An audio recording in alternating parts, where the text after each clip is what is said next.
Indian space research organisation या इसरो हमारे देश की एक ऐसी स्पेस एजेंसी है जिसने दुनिया को हैरान कर दिया है अपने कामों से।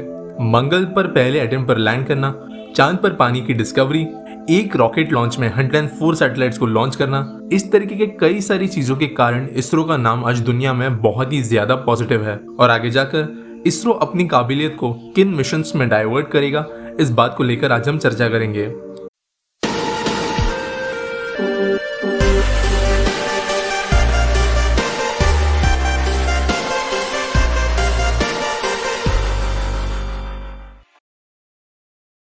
तो दोस्तों पहला मिशन होगा चंद्रयान 3। चंद्रयान 1 एक सक्सेसफुल मिशन था जिसने अपना काम पूरा कर दिया, लेकिन जब पिछले साल चंद्रयान 2 का लॉन्च हुआ तो इसका पहला फेज सक्सेसफुल रहा था, लेकिन जब लैंडर को नीचे भेजने की बात आई तब अनफॉर्चुनेटली वो क्रैश हो गया और वहीं पर चंद्रयान मिशन 3 का एंड हो गया। इसी इसरो के इनकम्प्लीट मिशन को पूरा करने के लिए चंद्रयान 3 प्लान किया जा रहा है। दोस्तों चंद्रयान 3 मोस्ट प्रोबेबली एक ऐसा मिशन होगा जिसके अंदर कोई ऑर्बिटर नहीं होगा, बल्कि सिर्फ और सिर्फ एक लैंडर इंस्टॉल किया जाएगा। इन लैंडर्स को बनाने के लिए कुछ नए तरीकों के इंजन का इस्तेमाल किया जाने वाला है। साथ साथ एक laser Doppler distance measuring system का भी इसमें डिप्लॉयमेंट होगा, ताकि ज्यादा बेहतर एक्यूरेसी से ये लैंडर मून की सरफेस पर अपने आप को स्थित कर पाए। इस मिशन की टोटल कॉस्ट 615 करोड़ रुपीस है और इसकी एस्टिमेटेड लॉन्च डेट मार्च 2021 है। दोस्तों अगला एक बहुत महत्वपूर्ण मिशन जो इसरो एग्जीक्यूट करने वाला है वो है गगनयान। गगनयान इंडिया की पहली फर्स्ट क्रूड मिशन होगी, यानी इसमें पहली बार हम इंडियन इंसानों को स्पेस में लेकर जाएंगे। ये मिशन मोस्ट प्रोबेबली एक 3% मिशन होगा, लेकिन ये 1 या 2% के साथ में भी हैंडल हो सकता है। इस मिशन को बनाने के लिए कई सारी भारतीय कंपनी का एक साथ योगदान लिया जा रहा है और सारे मिलकर इसके अलग अलग एस्पेक्ट्स डिजाइन कर रही है। जैसे HAL या हिंदुस्तान एरोनॉटिक्स लिमिटेड ने इसका क्रू मॉड्यूल डिजाइन किया है। बहुत पहले ये मॉड्यूल डिजाइन हो चुका था और साल 2014 में इसकी सक्सेसफुल टेस्टिंग हो गई है। इसके अलावा DRDO को जिम्मेदारी दी गई है कि वो जो एस्ट्रोनॉट स्पेस में जाएंगे उनके लिए space grade food, health care system, radiation measurement, parachutes, fire separation systems, इन जैसी चीजों पर रिसर्च एंड डेवलपमेंट करेगी, जबकि ISRO launch, orbit manoeuvre, return, इन सारी चीजों पर फोकस करेगी। इस मिशन को 3 भागों में एग्जीक्यूट किया जाएगा, जिसमें पहली ऑर्बिटल टेस्ट फ्लाइट की जाएगी दिसंबर 2020 में, इसके बाद में जुलाई 2021 में दूसरी ऑर्बिटल टेस्ट फ्लाइट होगी और फाइनल क्रूड फ्लाइट जिसमें इंसान होंगे वो परफॉर्म की जाएगी दिसंबर 2021 में। एक बार जब ये मिशन स्पेस में लॉन्च होगा तो ये अर्थ की सरफेस से 400 किलोमीटर की ऊंचाई पर अर्थ के आसपास ऑर्बिट करेगा और कुछ समय बाद में क्रूमेट्स को वापस धरती पर लेकर आएगा। इसे लॉन्च करने के लिए इसरो का tried and tested GSLV Mark 3 rocket का इस्तेमाल किया जाएगा और अब तक के लिए इसरो का ये सबसे ज्यादा एम्बिशियस मिशन है।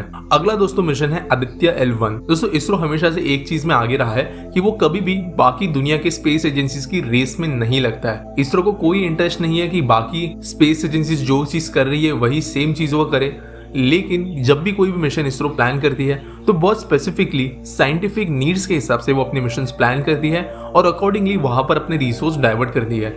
इसी कारण फर्स्ट डिस्कवरीज में इसरो काफी ज्यादा आगे रहा है। इसी तरह आदित्य L1 इंडिया का पहला सोलर मिशन होगा। यहाँ पर कई सारी दूसरी स्पेस एजेंसी के साथ में भी इसरो काम कर रहा है, लेकिन इसमें ज्यादातर कंट्रीब्यूशन होगा JAXA का, जो जापानी स्पेस एजेंसी है।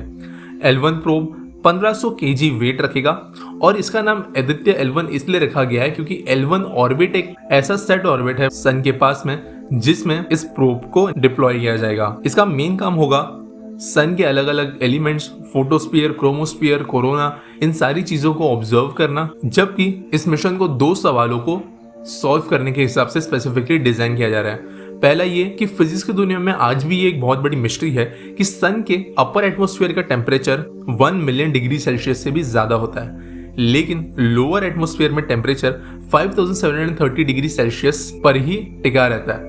तो ऐसा क्यों होता है कि ऊपर ज्यादा हीट है और नीचे कम? इस बात को लेकर ये प्रोब डेटा कलेक्ट करेगा, जबकि दूसरी बात जिस पर डेटा कलेक्ट करेगा वो ये होगा कि सन की रेडिएशन का अर्थ पर लॉन्ग टर्म में किस तरीके से इफेक्ट होता है। इस मिशन को जनवरी 2022 में लॉन्च करने के लिए डेट सेट की गई है और ये एक सक्सेसफुल मिशन होगा, ऐसी हम उम्मीद करते हैं। अगला दोस्तों मिशन होगा मंगलयान 2। मंगलयान 1 ने इंडिया को वर्ल्ड मैप पर खड़ा किया था इसके सक्सेसफुल लॉन्च के कारण।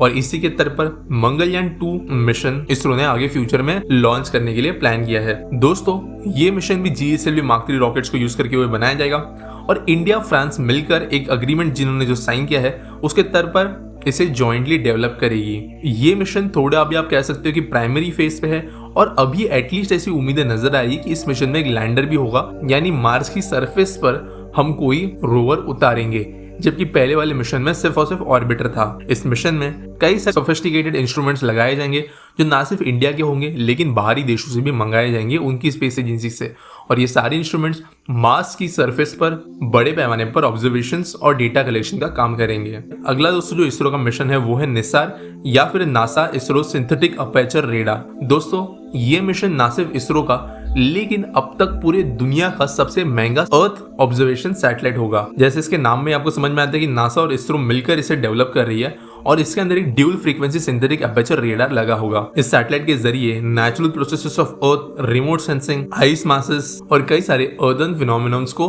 ऑब्जर्व किया जाएगा ताकि कई सारी चीजों में मदद की जा सके। ये प्रोब जो भी डेटा कलेक्ट करेगा इसे कुछ समय बाद दुनिया भर में फ्री कर दिया जाएगा ताकि climatic disasters, farming, global warming की ट्रैकिंग, इन सारी चीजों में इस सैटेलाइट का डेटा काम आ सके। इस टोटल मिशन की कीमत $1.5 बिलियन है और इसके बनने के बाद में अर्थ को स्पेस से देखने का तरीका पूरे के पूरे दुनिया के लिए चेंज हो जाएगा। अगला मिशन दोस्तों है शुक्रयान 1। नाम से दोस्तों समझ गए होंगे कि ये मिशन वीनस प्लैनेट के लिए बनाया जा रहा है। ये मिशन भी आप ऐसा कह सकते हो कि अपने बहुत ज्यादा प्राइमरी फेज में है और इस मिशन का काम होगा वीनस के सरफेस और एटमॉस्फेयर की स्टडी करना, ये देखना कि किस तरीके एलिमेंट्स इसमें हैं, क्या क्या नेचुरल फिनोमेनन्स हमें इस सरफेस पर देखने मिलते हैं, और इस चीज को जानने के लिए कई सारे इंडियन इंस्ट्रूमेंट्स इस पर लगाए जाएंगे। इनमें से अगर कुछ इंस्ट्रूमेंट्स की मैं बात करूं तो HF radar, surface emissivity detector, thermal camera, cloud monitoring, lightning sensor, spectropolariometer, solar occultation photometry, airglow imager, इस तरह के कई सारे साइंटिफिक इंस्ट्रूमेंट्स जिनका मीनिंग बहुत ज्यादा कॉम्प्लेक्स है वो इसमें डिप्लॉय किए जाएंगे। इसके अलावा इसरो ने ऑलरेडी बाकी स्पेस एजेंसीज को कहा है कि अगर वो चाहते हैं तो अपने प्रोब्स और अपने इंस्ट्रूमेंट्स भी वो इस मिशन के जरिए डिप्लॉय कर सकते हैं, और कई सारे एजेंसीज के साथ में बात चल रही है जिसके अंदर अब तक नासा का टेराहर्ट्ज डिवाइस, रशिया के 2 पेलोड और फ्रांस का 1 पेलोड इस मिशन में इंस्टॉल किया जाएगा, ऐसी अब तक खबर आई है। ये मिशन 2024 के सबसे प्लान किया गया है और उम्मीद करते हैं ये भी एक बहुत बड़ा सक्सेस होगा और कुछ बहुत बड़ी ब्रेक थ्रू डिस्कवरी इसरो कर पाएगा। तो दोस्तों ये जो मिशन की मैंने बात की ये ज्यादातर रिसर्च मिशन है।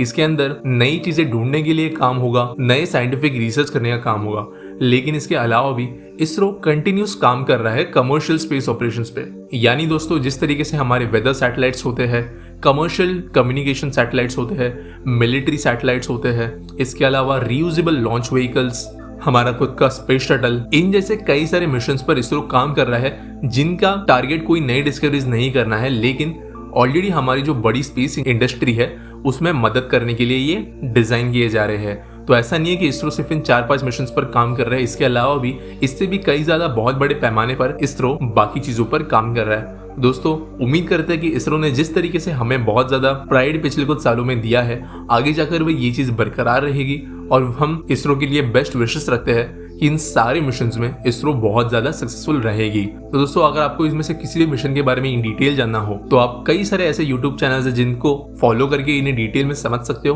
बाकी अगर आपको ये वीडियो पसंद आया होगा तो लाइक करना, शेयर करना, सब्सक्राइब करना, और मिलेंगे अगले वीडियो में।